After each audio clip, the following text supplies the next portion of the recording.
그리고 12장부터 16장까지는 로마서의 후반부로서 그러므로 오늘 복음을 믿는 우리가 어떻게 살아야 하는가에 대한 그리스도인의 삶에 대한 부분을 말씀을 하고 있습니다.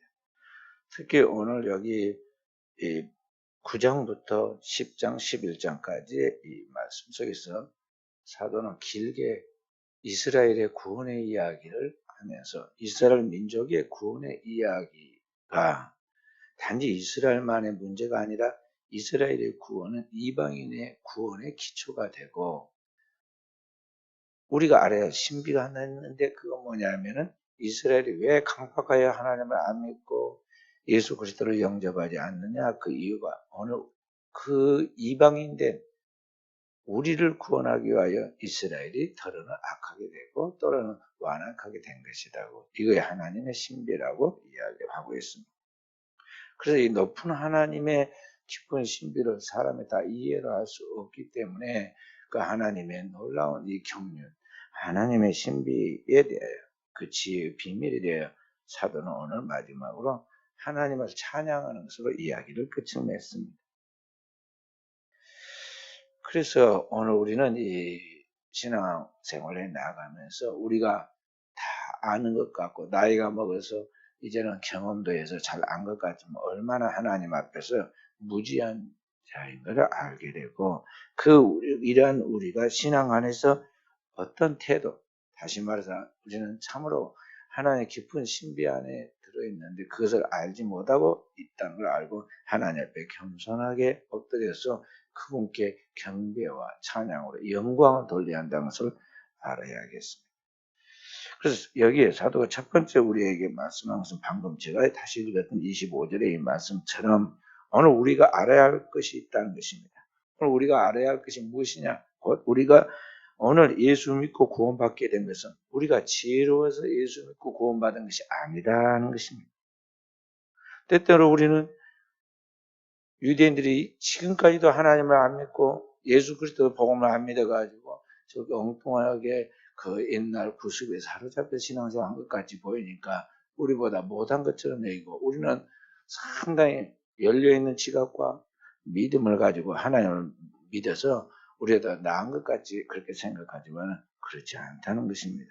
오늘 우리가 예수를 믿고 구원받게 된 것은 이스라엘 백성들이 예수를 믿지 않고 완악하게 된 덕분에 오늘 우리 이방인 우리가 예수를 믿게 되었고 오늘 우리가 하나님의 자녀가 되었다는 것을 우리가 알아야 한다는 것입니다. 그래서 우리가 결코 이스라엘 백성들을 무시해서는 안 된다는 거예요. 그런데 하여간 무턱대고 사람들은 유태인들이라고 그러면 증오하고 미워하고 굉장히 싫어해요. 그래서 물론 그 근거도 성경적 근거도 있기도 하지만은 하여간 역사적으로 보면요 유대인들이 민족적으로 세계에 다니면서 많은 학대를 받았어요. 그럼에도 불구하고 잡초처럼 끝까지 살아남아서 나라를 형성하고 이스라엘 나라 그 땅 예루살렘을 중심해서 이스라엘 나라로 다시 돌아가서 거기에서 이제 그들이 신앙의 꿈을 이루어가려고 노력하는 것을 볼 수가 있습니다. 사도 바울도 사실은 그가 예수 그리스도를 믿고 난 다음에 유대인들에게 많은 고통과 손해와 비난을 받았습니다. 어떻게 보면요 미워할 만하고 유대인들에 대하여 감정이 아주 추천할 만합니다. 왜냐하면 억울한 일을 너무 많이 당했거든요. 가장 먼저 이스라엘 민족의 구원을 꼭 기도하고 복음을 전할 때 자기를 핍박할 줄 알면서도 그 온 줄 알면은 공격할 줄 알면서도 꼭 유대인들의 회당에 가서 먼저 복음을 전하고 그렇게 했음에도 불구하고 이 사도 바울을 감옥에 또 돌로 쳐서 때로는 내쫓아가지고 이렇게 굶기고 수가 없는 핍박을 했단 말이죠. 그러니까 감정적으로 좋은 감정이 없을 것인데도 불구하고 언제나 유대인들을 자기 주관적 견해나 감정으로 대립하지 않고 이스라엘을 존중합니다. 그러니까 이 사도 바울은 은혜를 받은 사람으로서 하나님의 관점으로 이 이스라엘 민족을 본 것이죠. 자신의 주관적인 감정과 자기의 경험과 자기의 그 받은 상처로 그렇게 좁은 시야에서 인간적으로 이 사람들을 미워하거나 질시한 게 아니라 은혜 받은 사람으로서 하나님의 마음과 하나님의 시야를 가지고 관점을 가지고 이스라엘 백성들을 보았다는 거죠. 그러면서 오늘 이야기하기를 이 유대인들의 강팍함, 그들의 완강한 거부가 도리어 오늘 이방인들의 구원의 기초가 되었다는 것을 명심해야 한다 우리에게 가르쳐주고 있다는 것이죠. 실제로 이 사도행전을 보면요, 예수 그리스도를 믿는 사람들을 유대인들이 핍박을 합니다. 예루살렘에서 사도 외에는 다 그 땅에서 살지 못하도록 죽이죠. 그래서 이 야고보와 스데반 집사를 죽이고 기독교를 엄청나게 핍박을 하니까 예수 믿는 사람들이 살아남기 위해서 다 흩어져서 사마리아로 더 나아가서 이방으로 나아가게 되는데 이방 안디옥에 교회가 세워지기 시작하고 거기서부터 복음이 이제 땅끝까지 증거되는 것을 보게 됩니다. 하나님의 은혜를 받는 예수 믿는 사람들은 어디든지 돌아다니면서 복음을 전하게 되는데 처음 기초가 유대인들이 만약 이와 같이 예수 믿는 사람들을 핍박하지 않았더라면 과연 어떻게 복음이 이방인까지 전파돼서 오늘 우리가 예수를 믿게 될 수 있었겠느냐 하는 것입니다. 그러니까 이스라엘 백성들의 완악함이 시간적으로 꽤 길지만은 그것이 일시적인 일이라는 것이죠. 예수님의 비유 중에 왕의 아들의 잔치자리가 벌어졌는데 그 자리에 귀인들을 그 나라에서 꽤 이제 귀인이라 하는 사람들을 초청을 했더니 다 이 핑계 저 핑계 대고 그를 그 초청을 받아들이지 않습니다. 그러자 왕이 그들을 싹 쓸어버리고 가서 길거리에 가서 소경과 저는 자들과 눈먼 자들과 그리고 구걸하는 사람들 다 불러와서 자리를 채우라고 그랬잖아요. 그러니까 이게 주객이 바뀌었어요. 그런데 이제 자리가 딱 차니까 더 이상 이제 데려오지 마라 그랬죠. 꼭 그렇게 한 이야기처럼 오늘 하나님께서도 이방인들을 하나님 구원할 계획을 갖고 그들을 구원할 하나님의 택한 사람들의 숫자가 있는데 그 하나님이 구원하기로 작정한 사람의 그 충만한 수가 차기까지는 더러는 유대인들이 강팍하게 된 것이라고 이야기를 합니다.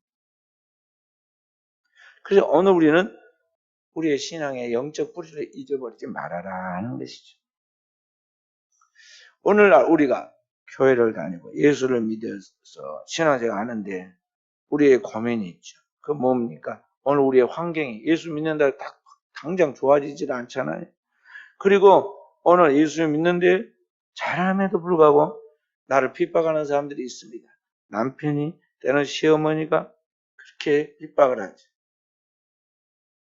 그렇게 한다고 해가지고 오늘 우리는 그를 미워해야 하느냐? 아니다는 것이죠.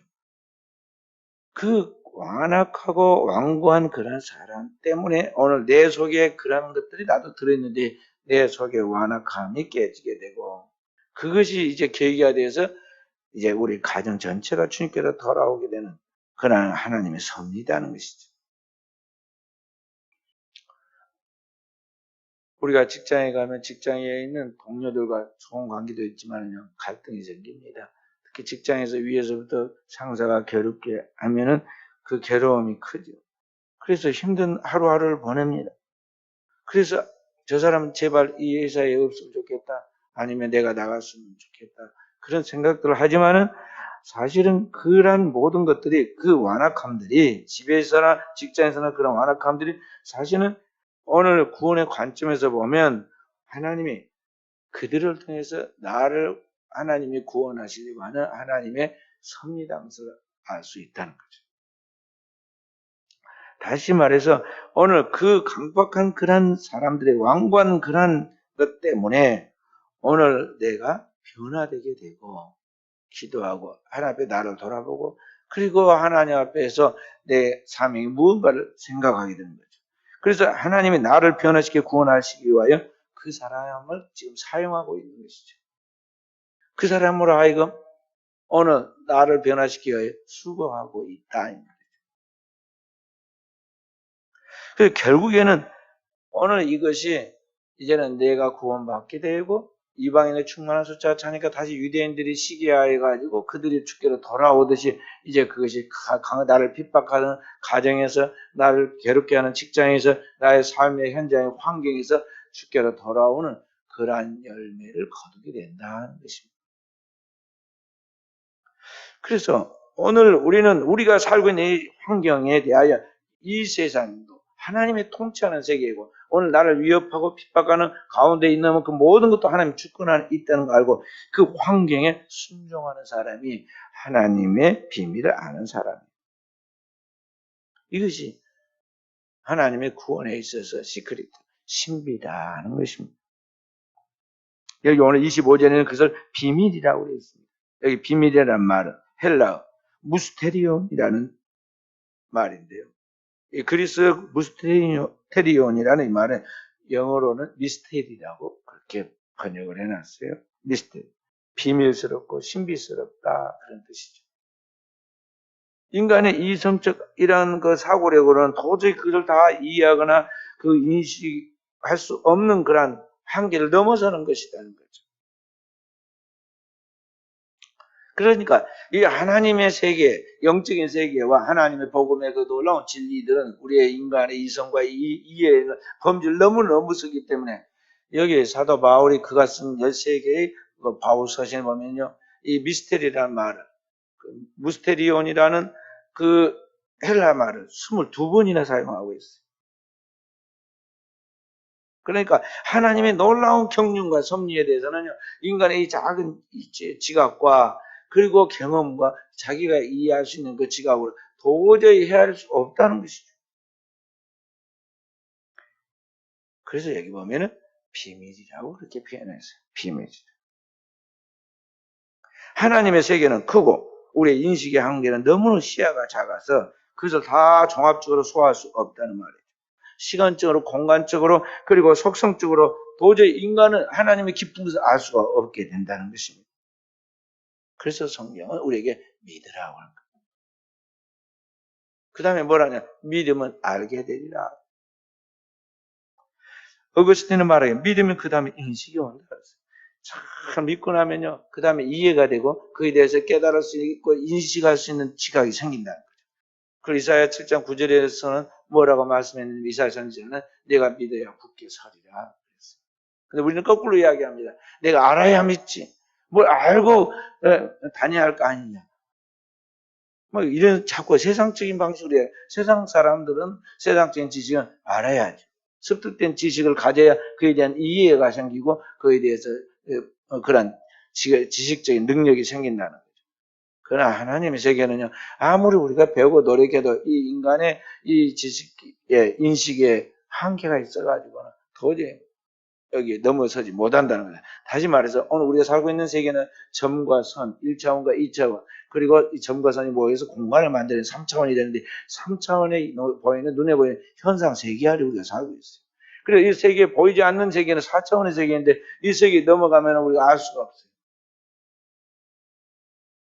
그래서 저 깊은 물속에 얽힌 물속은 알아도 이 사람 바지 앞에 놓고도 앞에 있는 한 개 사람 속은 모른단 말이에요. 그 말이에요. 정신적인 심리적인 것이 돼서 우리가 깊은 내면을 모른다는 거예요. 그래서 알고 속고 모르고 속고 그러잖아요.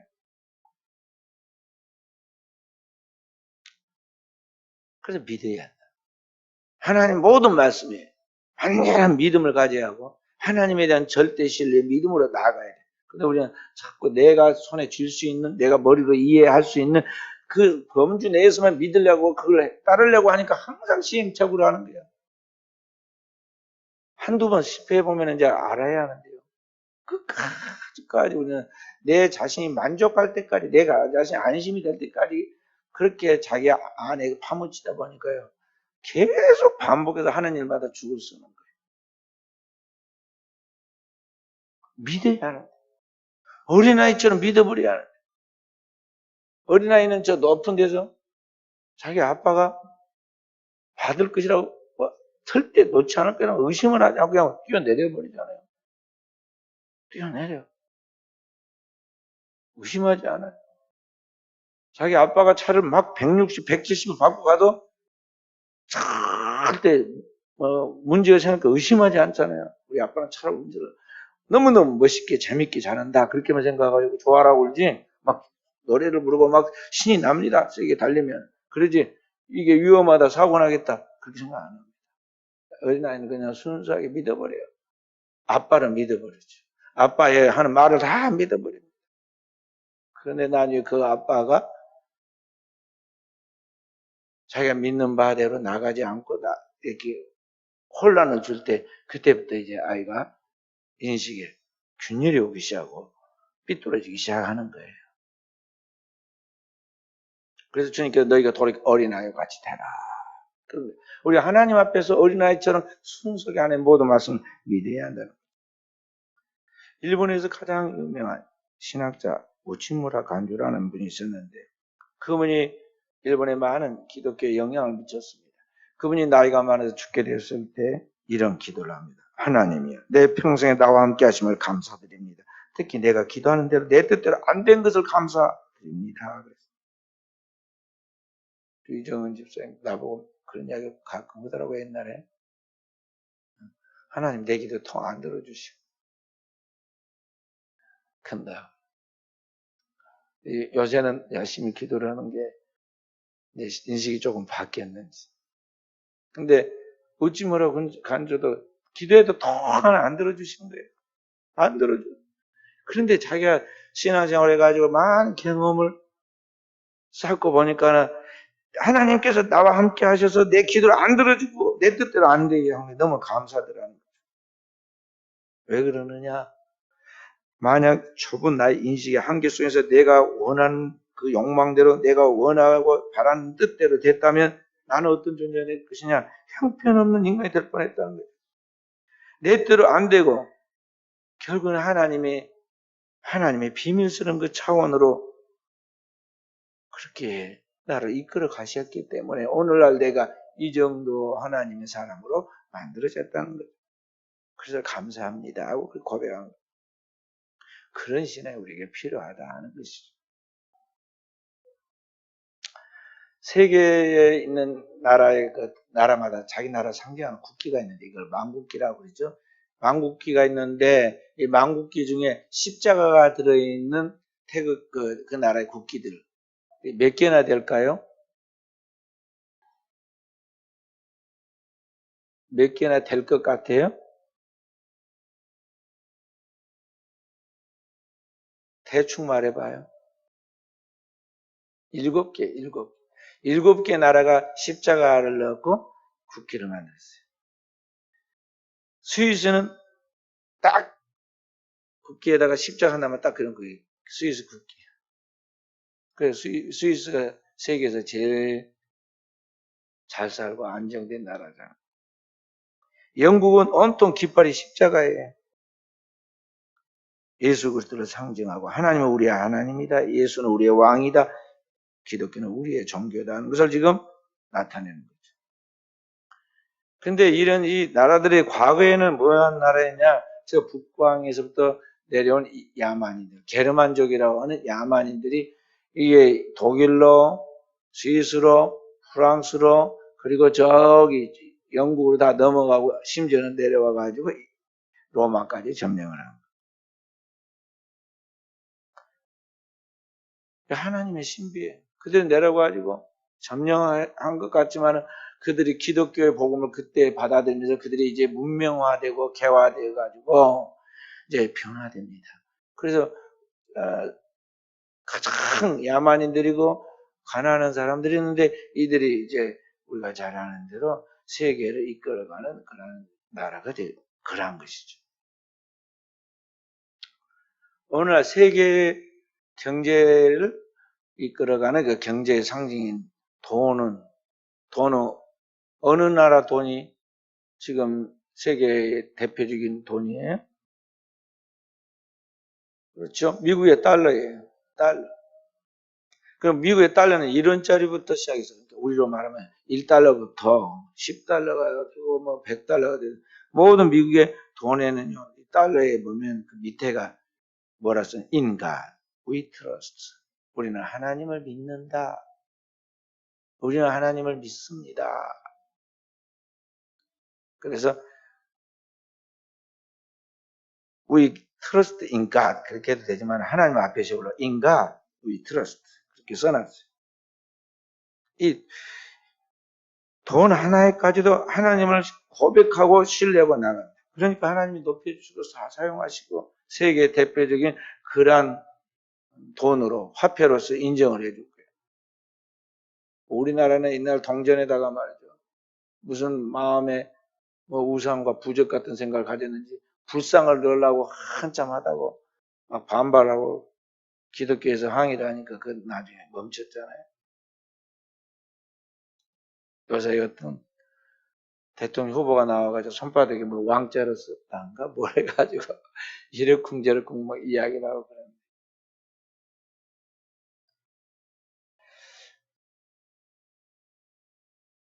오늘 우리가 모든 삶 속에서 하나님에 대한 절대 신뢰의 믿음을 가지고 나아갈 때 그 다음에 우리 안에 하나님의 뜻을 알아갈 수 있는 인식이 생기게 되고 하나님을 우리는 볼 수가 없어요. 하나님을 인식할 수는 있어요. 우리가 하나님을 인식하고 그리고 그 하나님을 인식하는 가운데서 하나님에 대한 지식이 생기고 하나님에 대한 믿음이 생기고 하나님에 대한 믿음을 갖고 나갈 때 거기서 표적과 능력이 따르는 거예요. 두 번째로 오늘 26절부터 29절의 말씀에는 무엇을 이야기하고 있느냐. 바로 그러한 하나님의 그 신비 속에서, 비밀 속에서 우리를 구원하시는 하나님의 구원에 그 하나님의 은사와 부르심이 후회하심이 없다는 것입니다.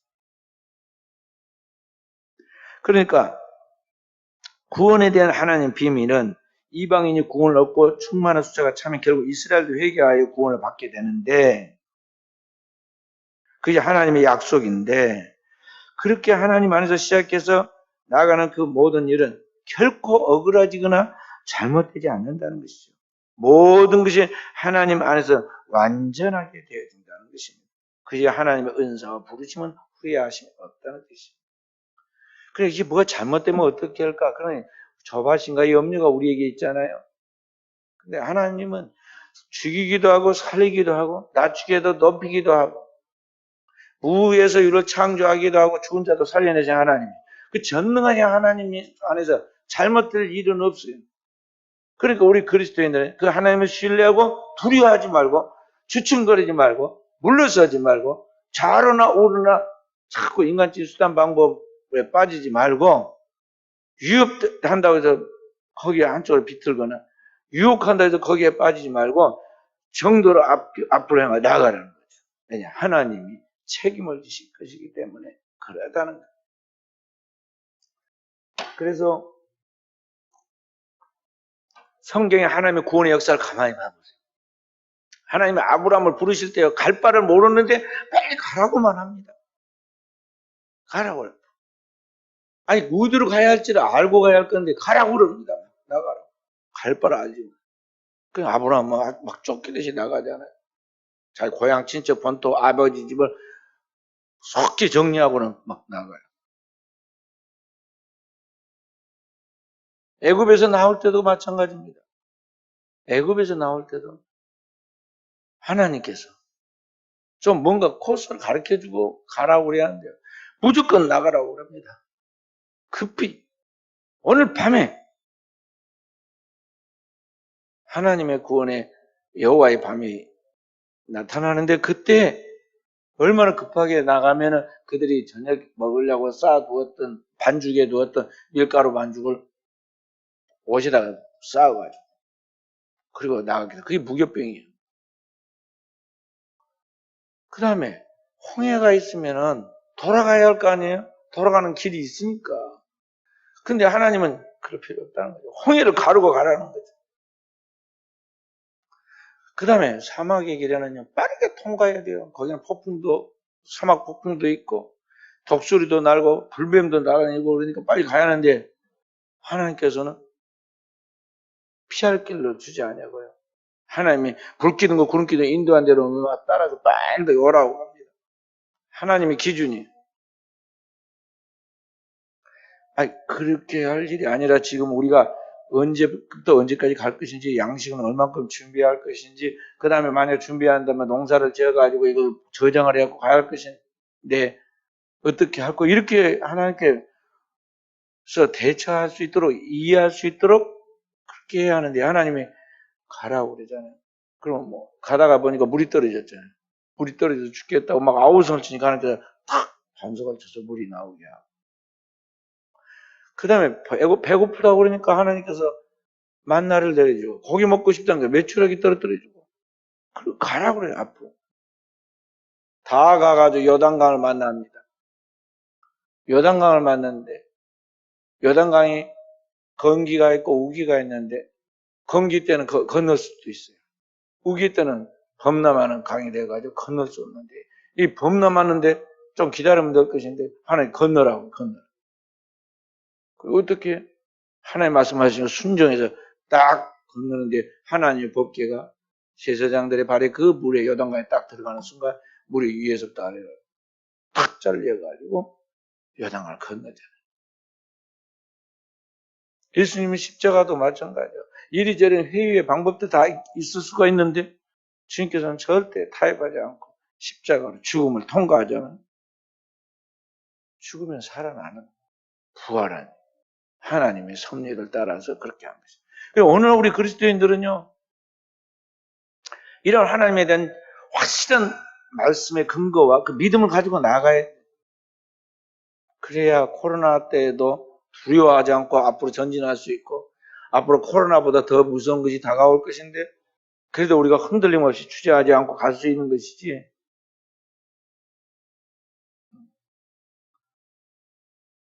만약에 이때는 이렇게 눈치 보고 저 때는 또 이렇게 하고 얼마나 그 피곤한 삶이에요. 그리고 얼마나 세상에 이리 끌리고 저리 끌리고 조롱당하고 그러겠어요. 살아계신 하나님만 바라보고 우리는 그 약속한 말씀을 믿고 믿음으로 나아가야 돼요.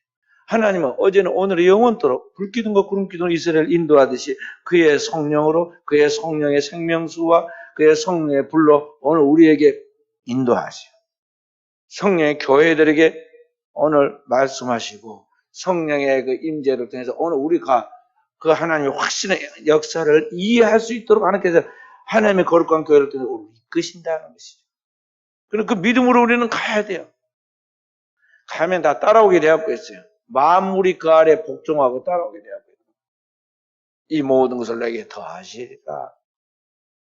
천사들이 부리는 영으로서 구원하는 후사들은 우리가 믿음으로 나가는 그 길에 그 길을 따라갈 수 있도록, 그 길에 성공할 수 있도록, 그 길을 통해 아버지께 갈 수 있도록 천사들 돕는 영이야. 구원 얻을 후사들, 오늘 우리들을 돕도록 하나님께서 그 천군 천사를 예비해 놓고 이제 일 시키려고 그러는데 우리는 내가 알아서 막 머리를 써가지고 하나님보다도 영리하게 처신하니까 천사들이 할 일이 없어. 천사는 하나님의 그 신비한 세계 속에서 하나님의 표적과 기적을 보여주고 오늘 우리의 삶 속에서 세상이 깜짝 놀랄 그런 미러클을 기적을 보여주려고 그러는데 천사들 할 일이 없어. 맨날 낮잠만 자고 있단 말이야. 살아계신 하나님의 선하신 손길과 도우심을 우리가 구하고 이 길로 가려고 하는데 당신이 부르신 그 길로 가려고 하는데 내가 자꾸 마음이 약해지려고 흔들리려고 내 육신의 피곤함에 사람들의 말에 위축되고 이거 자꾸만 약해지려고 하는데 주님 도와주십시오. 주님 함께해 주십시오. 주님 긍휼히 여겨 주십시오. 우리가 기도하잖아요. 그러면 이제 천사들이 그때 일을 하는 거예요. 예수님께서 기도하실 때 힘쓰고 애써 더 간절히 기도하니 땀이 땅에 뜨는 빗방울처럼 되고 이제 완전히 탈진해 버리니까 그때 뭐 한다고 그랬어요? 천사가 나와 힘을 돕더라 그러잖아요. 이제 영역으로 기도하는 천사가 도우니까 영역으로. 아까는 내 모든 힘을 다해서 전심 전력해서 내 힘으로 기도했는데요. 영이 도와. 천사가 돕는 거예요. 40일 금식 기도하던 예수님이 광야에서 물도 먹지 않고 떡도 먹지 않고 40일 금식하며 기도하니까 마귀 와서 시험을 했잖아요. 마귀의 시험을 다 물리치고 나니까 40일 동안 너무 지쳤어요. 예수님. 그때 성경에 뭐라고 나왔냐? 천사가 나와 도왔다. 사탄아, 내 뒤로 물러가라.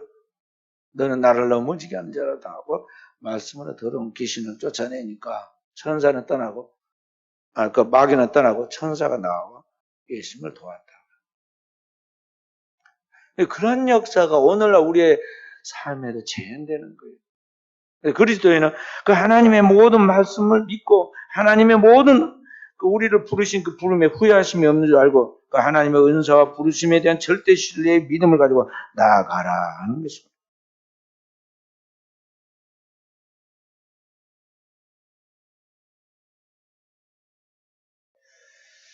이스라엘 백성들은 그래서 하나님께 대한 그 믿음을 가지고 나가는데 조금 방향이 이스라엘 지금 나라의 그 백성들은 잘못됐죠. 구약에 머물러 있어요. 그들은 아직도 예수 그리스도가 메시아라는 걸 안 믿습니다. 그래서 그들을 구원할 구원자이신 영광의 메시아를 지금 기다리고 있어요. 그래서 늘 지금도 6월절을 지키며 아니마민이라는 노래를 부릅니다. 그 가사가 이렇게 시작되는데요. 우리는 메시아가 오시려는 것을 알고 있다. 그러나 그는 조금 더디어 오신다. 그렇게 믿고 기다리고 있어요. 아직도 우둔하해가지고 지금 그러고 있다는 거예요. 제가 성지순례에 갔을 때 유대인들 만났어요. 그 유대인들이 제가 성지순례 갈 그때 무렵에 이스라엘이 그 땅에 440만 정도 살고 있었는데 거기에 예수 믿는 기독교인들도 있어요. 예수 믿는 기독교인들이 한 교회에 한 30개 교회에 한 3천 명 정도 살고 있는데 구 예루살렘 도시 그러니까 우리 순천하면 구도시 저기 좀 개발이 안 된 쪽 그쪽에 완전히 너무너무 안 좋아요. 공동묘지들 거기에 살고 있어요. 그 기독교인들이 살고 있습니다. 그래도 그들은 하나님을 믿고 있어요. 굳건하게 믿고 나아가고 신실한 믿음을 살고 있어요. 반면에 정통 유대인이라 부르고 있는 유대인들은 아직도 메시아가 오리라고 그렇게 노래를 부르면서 기다리고 있어요. 제가 그랬습니다. 그 유대인들한테. 여러분이 기다리는 메시아와 우리가 다시 오시는 주님, 예수 그리스도, 그분을 메시아라고 하는데 어쨌든 우리가 다시 오시는 메시아를 기다리고 영광에 오시는 그 메시아 오실 건데 여러분이 기다리는 바로 그 메시아 같은 분이다. 그때 오신 분이 진짜인데 같이 그 메시아를 만나게 될 것이라면 그거 맞다고 자기들도 수긍을 하더라고요.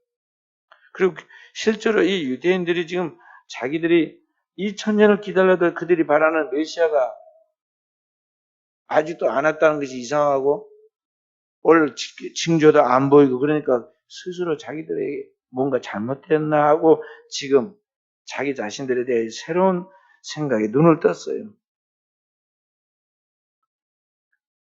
그래서 지금 이 유태인들은 예수를 안 믿는다고 말하면서요. 제일 좋아하는 사람이 누구냐면 기독교인들을 좋아해요. 기독교 국가를 좋아합니다. 유태인들은요. 이 기독교 국가가 긴밀해요. 그래서 이 기독교를 안 믿고 유대교만 믿는 유대인들로 제일 친한 나라가 뭐냐면 기독교로 국교로 믿고 제일 잘 믿는 미국과 제일 친해요. 그래서 미국의 모든 금융권을 딱 장악을 하면서 미국의 협조를 구하죠. 미국은 이스라엘을 정말 최선을 다해서 돕습니다. 결국은 그렇게 돼서 믿지 않는 유대인들도 이제 믿는 사람들로 말미암아 이방인이라 그들이 부르는 그 믿는 사람들로 말미암아 나중에는 깨닫고 시기가 나서 하나님을 믿게 되는데 그렇게 하나님을 믿게 될 것을 굳게 의심하지 말라는 거죠. 그래서 오늘 무엇과 같으냐면요. 이스라엘은 하나님을 믿는 주님이 말한 큰아들이라면 오늘 우리는 그 이방인으로서 나중에 하나님을 믿었지만 열심히 믿는 둘째 아들과 같은 거예요. 근데 큰아들이 나중에 시기가 나가지고 자기도 믿게 되는 것과 같이 이제 그렇게 큰아들과 작은아들이 다 같이 한 아버지를 믿고 따르듯이 오늘 우리가 다 함께 하나님을 믿게 만드는데 이것이 하나님의 신비라는 것입니다. 그래서 오늘 우리는 신앙생활에 나갈 때 그와 같이 우리의 신앙이 다른 사람의 시기가 나서 내가 믿는 예수를 나도 믿어보자 하고 그런 충동이 일어나도록 신앙생활을 매력적으로 해야 한다는 것입니다. 우리나라가 일본의 지배를 받고 있는 시대에 독립운동을 하였던 안희숙 여사가 있는데 죽으면 죽으리라는 책을 썼어요. 기독교 베스트셀러였잖아요. 이 안희숙 여사가 30대 초반에 아직 처녀인데 평양 형무소에 예수 믿는 복음 전한다는 것 때문에 일본에 잡혀가지고 감옥에 갇히죠.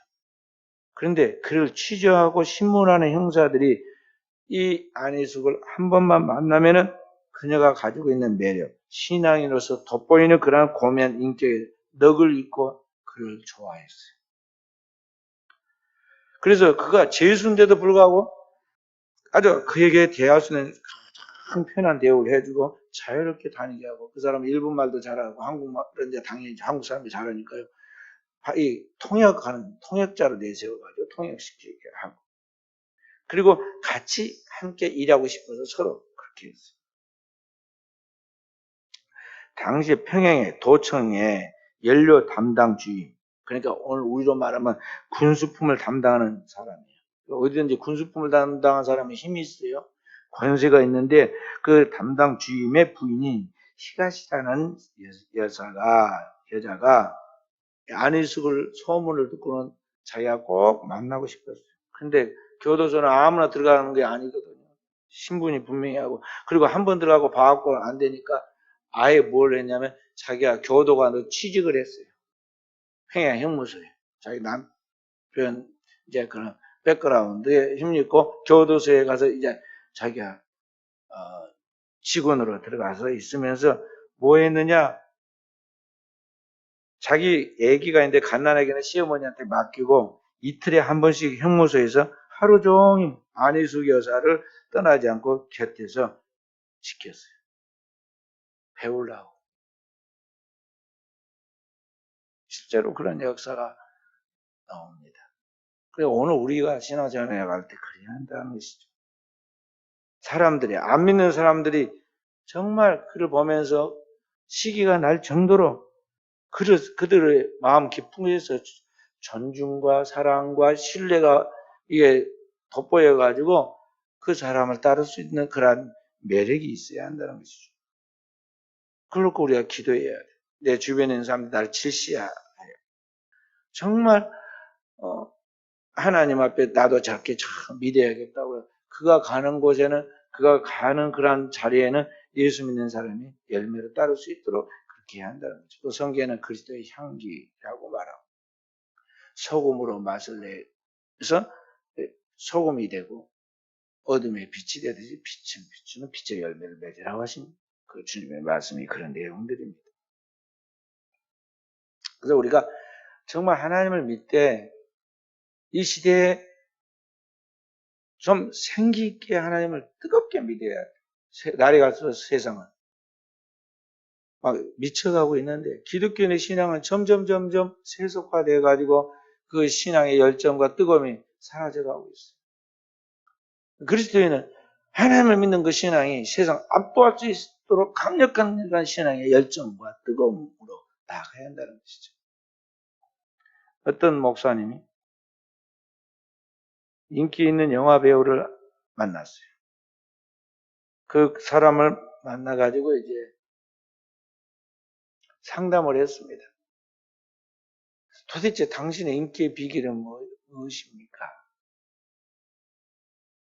그렇게 이야기를 합니다. 당신 내가 가만히 보니까 별것도 아닌 이야기를 하고 별것도 아닌 것을 하는데도 사람들이 그렇게 좋아하고 그렇게 웃고 따르는데 왜 나는 사람들이 모이지 않을까요? 하고 자기가 이제 목사라는 신분을 이야기하면서 상담을 그 사람이 그렇게 이야기했어요. 목사님, 원인이 뭐냐면요. 나는 거짓말을 진짜보다도 더 실감나게 열정적으로 하고 말하고요. 목사님은 진실을 너무 힘없이 맥없이 생동감 없이 증거하기 때문에 그런 겁니다. 아주 그 목사님이 무한하게 사실을 그대로 이야기해 줬어요. 오늘 우리가 주님을 믿고 주님의 참된 진리를 증거할 때 정말 그 말씀 속에 사로잡혀가지고 그 말씀이 내 안에 살아 운동력을 갖고 나가는 그런 열정적인 복음의 증거자가 되어야 하는데. 그래서 초대교회 성도들은 그랬잖아요. 사도 바울아, 내가 미쳤도다 그랬고 말이죠. 또 베드로 사도와 초대교회 그 성도들한테는 사람들이 술에 취했다, 새술에 취했다 그랬잖아요. 그러니까 그렇게 열광하고 하나님을 믿었는데 오늘 현대인들은 주님을 너무 몰라. 주님에 대하여 설명을 못하고 그 복음을 전하는데 도리 그렇게 믿는 사람을 보면 이상하게 생각하죠. 세상 이상하게 보는 거야.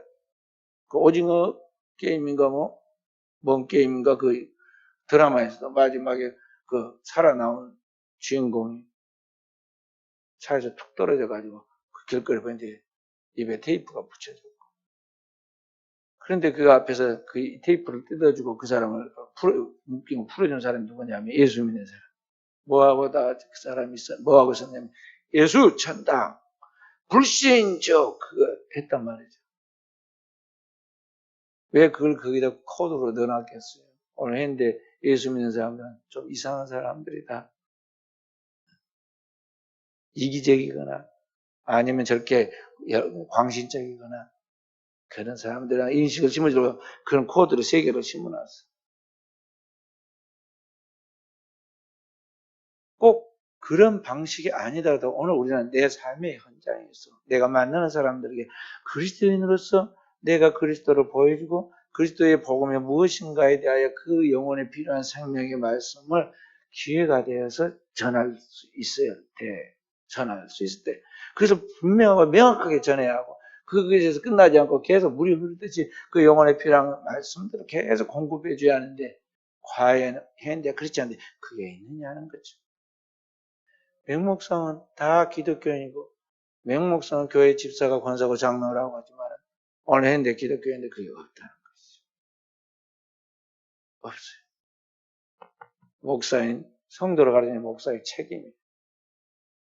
성도를 주님 안에서 완전히 복음에 미치게 만들고 열광하게 하고 그 안에 살게 만드는 그렇게 못 만드는 우리 목사의 책임이죠.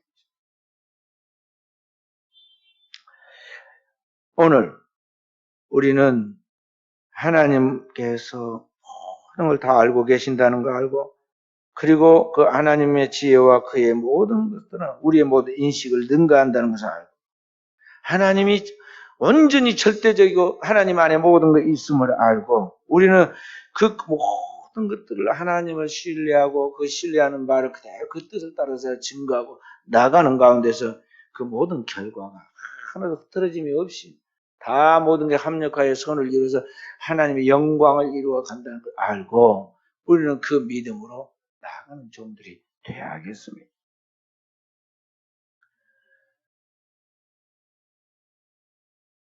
그래서 오늘 우리는 여기 말씀 33절부터 보면 이런 말씀이 나오잖아요. 33절부터 깊도다. 하나님의 지혜와 지식이 풍성하며 하나님의 지혜와 지식이 너무 깊고 풍성하다는 거죠. 그의 판단이 헤아리지 못할 것이며 그 얘기는 찾지 못할 것이로다. 그러므로 누가 주의 마음을 알았느냐? 누가 그의 모서가 되었느냐? 누가 주께 먼저들의 갚으심을 받겠느냐? 하나님의 지혜와 지식과 그 풍성함과 그 깊이와 오묘함을 인간은 도저히 그것을 다 알 수가 없다는 것이죠. 그래서 모르기 때문에 먼저 내가 하나님 앞에 이제 알고 하나님을 기쁘시게 한다고 할 수 있겠느냐? 못한다는 것이죠. 누가 그렇게 하겠느냐? 누가 그의 모사가 되었느냐? 여기 모사가 되었다. 그 모사는 뭐냐면 참모라는 뜻이 참모. 그러니까 지금 대통령 후보들 나오면 주변에 참모들 있잖아요. 참모들이 기억해주고 뭐 그 준비해주고 검토해가지고 말할 거 뭐 이런 거 다 평가해주고 그렇게 해줍니다. 그 참 누가 하나님 앞에 의논을 같이 해가지고 하나님의 일이 잘 될 수 있도록 할 수 있는 사람이 누가 있겠느냐는 거죠. 우리가 그 수준이 그렇지 못하다는 거죠. 하나님은 우리를 하나님의 모사로 참모로 쓰기를 원하지만은 나는 그 지휘관되는 나의 하나님을 온전히 이해하고 따른 것이 아니라 항상 내 뜻대로 하고 말아요. 하나님 모르게 뭔가 내가 꾸며가지고 이렇게 열심히 하면 뭐가 되겠지 그렇게 생각하면서 뭔가를 하지만은 내가 지금 판 우물은 딴 우물이야. 내가 판 우물대로 하나님께서 물이 나오게 하지 않는다는 것이죠. 그렇게 해서 오늘 우리는 하는 일마다 죽을 쓰고 부도가 나고 질병이 들고 자녀들이 부모 뜻대로 안 되고 속을 썩기는 거예요. 그래서 우리는 하나님 믿고 맡기고 하나님의 안 그대로 따라가야 돼요. 성경에 있는 것은 다 진리의 말씀이에요. 그 말씀 믿고 하나님이 약속한 말씀 믿고 그 말씀대로 그대로 나아가라. 거죠. 하나님이 나머지는 책임을 져주시는 거예요. 미국의 가정사역단체인 패밀리 프레이라는 그런 기구가 있는데 그 대표가 체리 풀러와 그의 부인 쉐릴이에요. 근데 그것을 만들기 전에 그때 이 트렌드라는 자기 아들을 통해서 이제 이런 단체를 만들게 되었어요. 이 트렌드라는 아들이 있었는데 어느 날 그 부인 되는 쉐릴이 집을 나서려고 하는데 전화가 와서 걸려옵니다. 경찰서에서 전화가 왔어요. 대학생인 아들 트렌드가 마약을 소지하고 판매한 죄로 체포되었다는 거죠. 그리고 앞으로 그 죄 때문에 5년 아니면 10년 동안 감옥에서 지내야 한다. 아니면 5만 불의 돈을 보석금으로 내야 한다고 연락이 왔어요. 이 아이가 고등학교 때부터 대마초를 피우고 술을 먹고 그랬어요. 항상 직원의 말썽을 부리는 말썽꾸러기 했어요. 이 부부가 이 아이를 바로 세워보려고 성경적 가치관으로 가르치려고 그렇게 애를 썼는데도 불구하고 아이가 달라지지 않고 그렇게 하다가 마약 판매한 죄로 지금 잡혀에 들어가게 된 거예요. 그래서 어떻게 해야 하는가? 이 쉐릴이 일할 때 어떻게 하는가? 이 문제를 풀어가면서 이 사람이 이제 변화된 거예요. 그 아들과의 긴 전쟁을 해왔는데 이렇게 문제가 터졌잖아요. 그래도 변화되지 않는 그 아이를 돌아보면서 그 하나님을 기도합니다. 그리고 하나님 앞에 겸손해지고 하나님의 은혜를 사모하게 되었어요. 그래서 아들한테 가서 이야기해 줍니다. 아들아, 네가 이제 이 교도소에서 5년 아니면 10년 동안 감옥에 있게 된단다. 그러니 마음 단단하게 먹고 그리고 하나님 뜻인 줄 알고 하나님 앞에 그 속에서 잘 살아야 한다고 가르쳐줬어요. 그런데 나중에 5년에 10년 산다는 이 아이가 6개월 형을 받고 6개월 살고는 감옥에서 들어갔다가 나왔어요. 그 6개월 동안에 완전히 감옥에서 변화가 됐어요. 어떻게 변화됐느냐? 그 엄마가 변화가 되니까 그 엄마와 함께 그 가까운 지인들 30명이 중보기도를 한 거예요. 절대 그 감옥에서 나올 수가 없는데 중보기도를 하니까 6개월 만에 나오게 된 거예요. 그래서 이제 아까 이야기한 가정사역단체인 패밀리스 프레이라는 그러한 단체를 만들어서 섬기게 된 것입니다. 그래서 오늘 우리는 36절의 마지막 말씀처럼 만물이 주님에게서 나와서 주님으로 말미암아 그 모든 과정들이 되어지고 결국은 주님께로 회개하여 돌아간다는 걸 알고 우리는 모두 하나님 앞에 달렸다는 걸 알고 그 주님께 영광 들고 그 주님 앞에 완전히 우리 자신의 삶을 올인해서 하나님이 우리를 인도하여서 영광 받으시고 합력해서 선을 이루시도록 우리 하나님 앞에 우리가 나아가야 하겠습니다. 오늘 또 이제 기독교 교리 로마서 1장부터 11장까지 마지막 결론으로 우리의 삶의 모든 부분에 모든 범죄에 하나님을 인정하고 영광 돌리는 삶을 살아야 한다. 하나님 깊고 깊은 그 하나님의 뜻은 사람이 헤아리거나 인식할 수 없는 그런 높고 깊고 풍요한 것이기 때문에 우리는 그 주님의 모든 약속에 맞서 믿고 그 하나님 말씀에 좌우로 치우치거나 물러서지 않고 순종하기만 하면 하나님은 우리의 삶 속의 구원과 그 하나님의 축복을 내리시되 하나님의 그 모든 부르신 거 구원하시면 후회함이 없다는 걸 알고 오늘 우리는 그 믿음으로 담대하게 나아가야 한다는 이 하나님 말씀을 굳게 신뢰하고 오늘도 우리 사랑하는 성도들의 삶에 하나님의 변화와 축복이 동행해가는 역사 있기를 주의 이름으로